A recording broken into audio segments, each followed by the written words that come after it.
A town called Nowhere. Chapter 7. The Wager. The saloon was a shoddy two-story box of a building, made from unfinished boards that had not fared well in the desert sun. Above the awning was a sign, painted directly on the wood, that read, Morning Star Saloon, Jethro Earp, Proprietor. Jethro was happy to tell all the patrons that he was related to the famous lawman and saloon-keeper with whom he shared a last name, but in point of fact, Earp was not his real last name, nor was Jethro his real first name. But other than that, he was a reasonably honest man for a saloon-keeper. In his travels, Archie had become familiar with the uniquely American institution of saloons, but the Morning Star was something unexpected. While no expense had been wasted on the outside of the building, the inside was lavishly decorated, and open 2 stories to the rafters. Around the top of the room were what appeared to be opera boxes, most with curtains drawn and some with painted ladies hanging over the rail. A heavy, red-faced girl with strawberry blonde hair called out to Archie and waved, and the others joined in.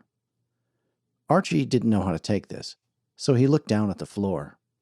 It was made of unfinished planks heavily stained with tobacco juice around the spittoons, and here and there with what could be liquor or just as easily blood.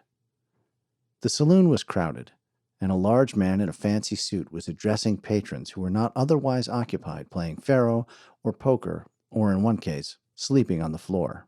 "And you may well ask how I survived the onslaught of those unspeakable savages and subsequent crash, to find myself alive here among you, my fellow men of the West, no worse for wear, and friends, I have an explanation."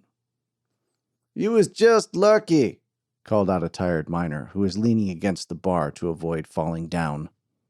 "Lucky I am, indeed, my good man. Indeed, some would say blessed, but not in matters relating to highwaymen of any race, breed, or nationality. No, sir, I was fortunate to have made the acquaintance of a true genius of our age, the modern Hippocrates, to whom the secrets of the ages are known, Dr. Amadeus Bartolomeo II, who has rediscovered the sacred wellspring of panacea for our troubled modern age."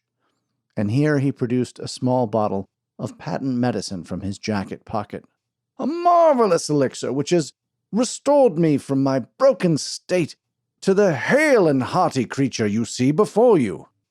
"Did it give you all those extra words?" cried a voice from the back. A sweet whisper in Archie's ear said, "Don't believe a word of it.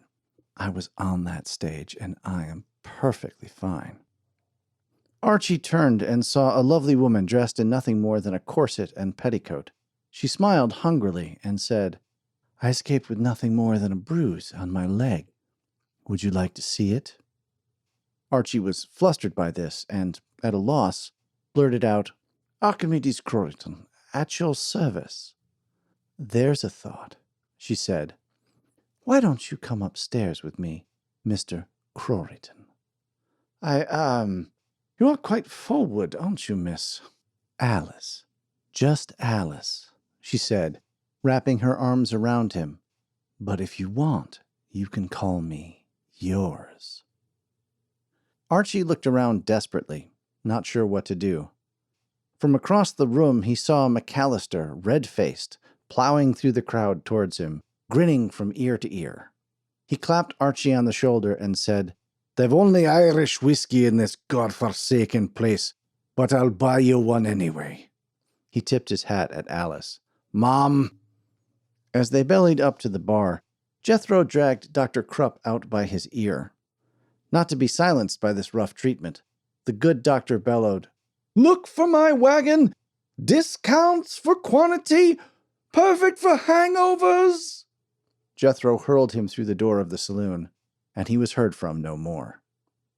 Archie watched Alice lead another man up the stairs and said, "Are they all so mercenary here?"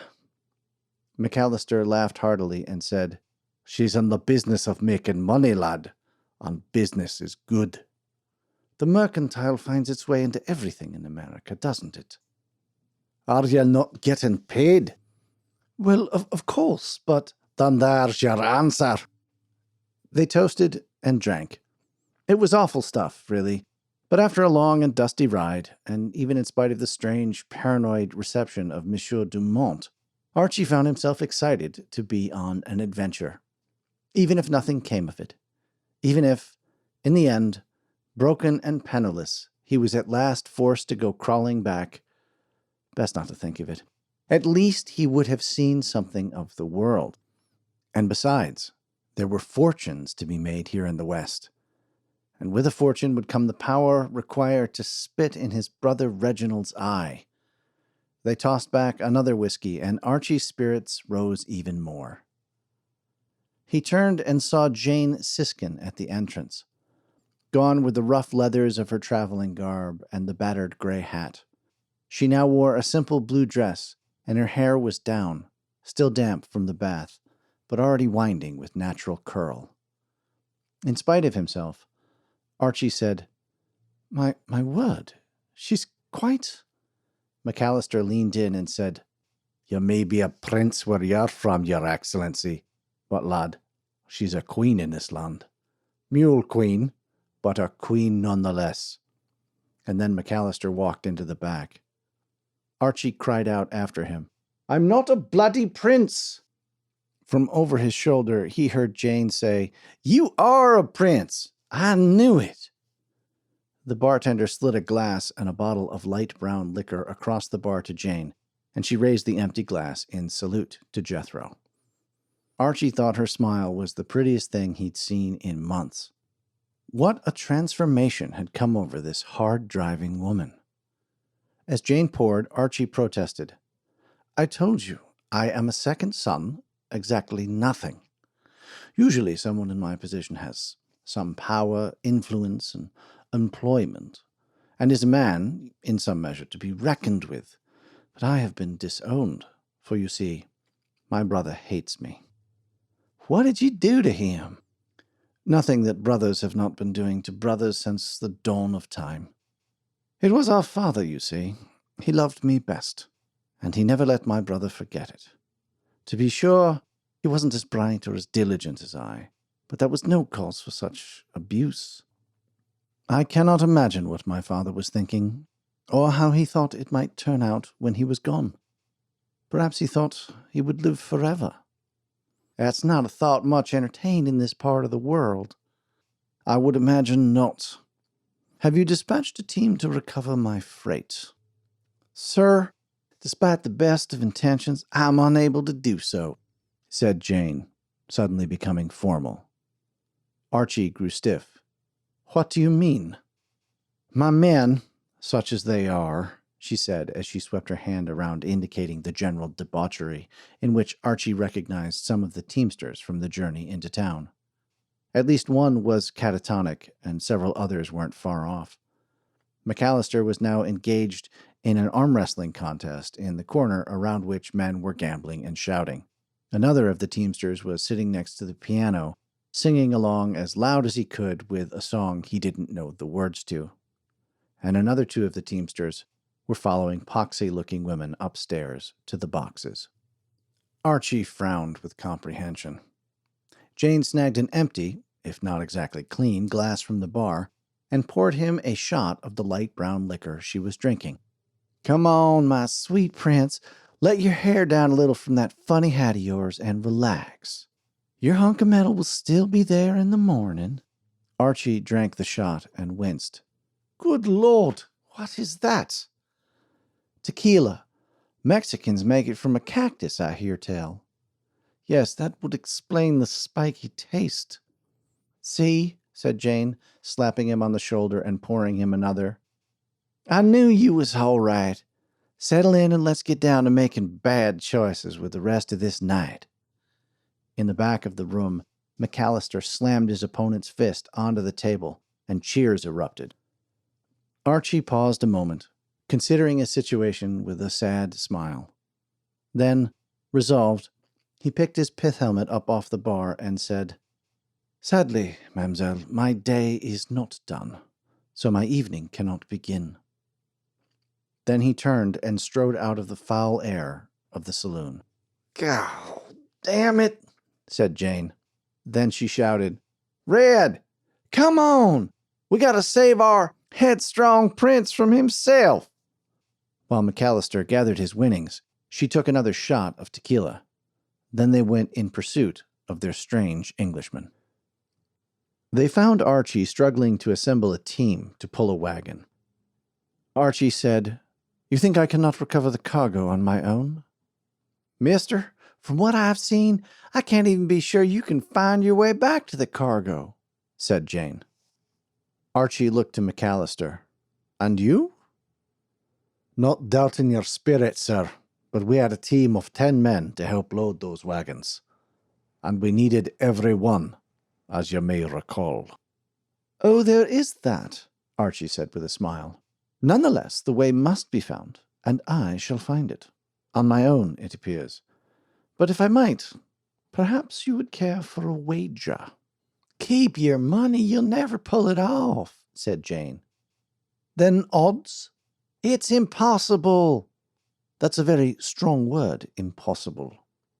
"It is, lad," said McAllister. "Now come on, I'll buy you a whiskey and we'll forget this foolishness, and we'll go and fetch your box in the morning." "Perhaps you're right.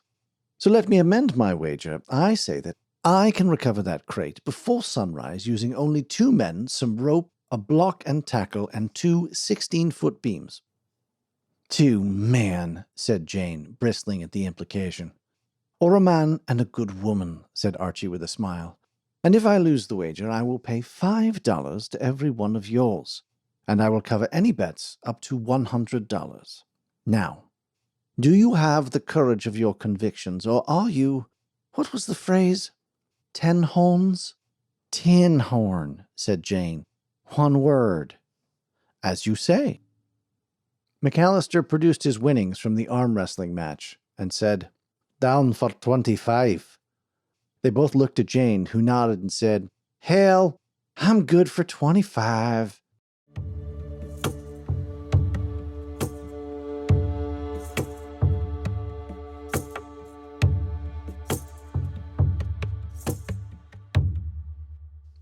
The moon rose shortly after sunset, a waxing gibbous, so they had plenty of light to ride by.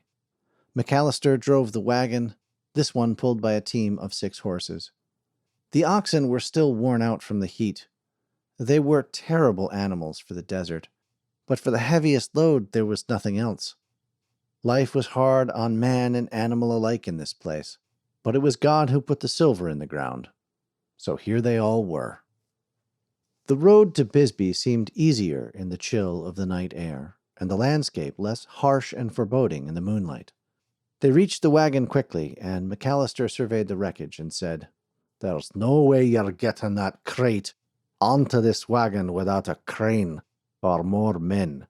"Why, my heavens, I just now realized that you are correct, and I am frightfully embarrassed to have brought you all this way," said Archie, laying it on thick.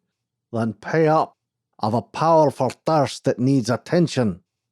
"A distressing yet all too common ailment among Scotsmen, I am told.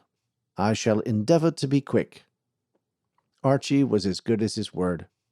As McAllister and Jane watched him, he lashed the ends of the beams together as they stuck out from the end of the wagon. McAllister commented, "I'll give him this. He's got an enthusiastic look for one about to lose a bet." Archie surveyed the position of the broken axle wagon. In the moonlight, the gigantic crate atop the wreckage of the wagon looked more like a ruin of an ancient civilization than it did like something that could be budged by mortals. But Archie proceeded undaunted. He counted his steps across the road and marked a divot in the earth with his boot. "Mr. McAllister, if you would be so kind as to plant the stake right here." "Why, of course, your lordship," said McAllister, and he set to pounding the heavy wooden stake into the ground with a 12-pound hammer. He made the heavy blows look like easy work. As he did this, Archie and Jane dragged the beams over to the broken wagon. With effort, they lifted the lashed ends and propped them up on the wagon above the broken rear axle. Then Archie attached a rope to the top of the beams and opened them into 2 legs. When he had each leg seated, he tied a rope from the top and played it out to the stake in the ground. Then, with McAllister's assistance, they wrapped the rope around the stake and hauled the makeshift crane into the air. As Archie made the rope fast to the stake, Jane shot McAllister a $25 look of concern. "Not to worry. Let him have his wee bit of fun, even if he can't lift a crate. There's no way in hell he can swing the box onto the new wagon." Archie smiled at Jane and said, "He's right, you know.